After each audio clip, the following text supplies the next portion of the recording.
Hop. Imomindanam. Bo'ldi. Yana qaysi bitasini xohlaysan? Ayslati zakaz qilamiz. Bo'ldi. Sen maza qilsang bo'ldi. Bemalol. Xohlaganingni ayt. Mana ko'ngli chiroyli ekan, bittasi olsak bo'lar ekan. Bo'ldi, qaysi bittasi? Ana unisi chiroyli ekan. Mashinasi yo'qmi senga? Ha. Bo'ldi, olib beraman. Pulingiz bormi o'zi? Nima deyapsan?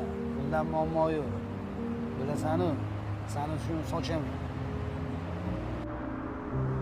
Bo'ldi, olaylik. Bo'ldi, olamiz. Ketdi, yur.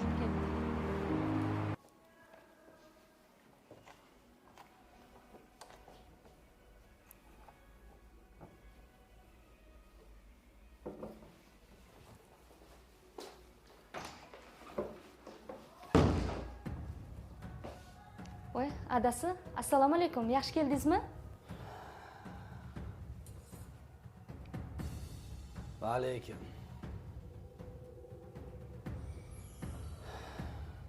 Keling. Charchamadingizmi?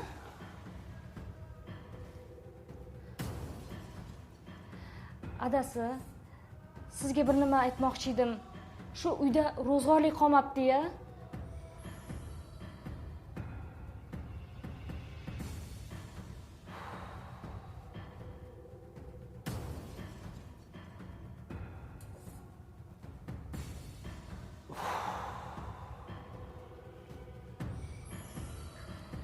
Shu ozgina pul bersangiz, hamma narsadan 2 kilo olib kelmoqchi edim.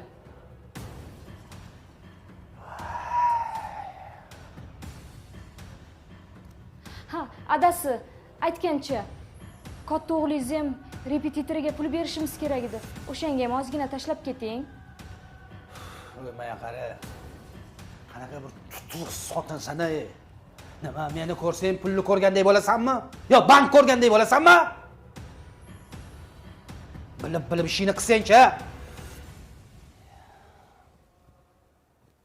Nega shunaqamiz, a? Ko'chadagilarga keragidan ortiq o'ylamasdan sarf xarajat qilishni bilamiz. Uyga kelganda tomsayalaymiz. Bu xato, qadrdonlar. Ko'cha sevgisi uyga vayron qiladi. Uy sevgisi xonadonni obod qiladi.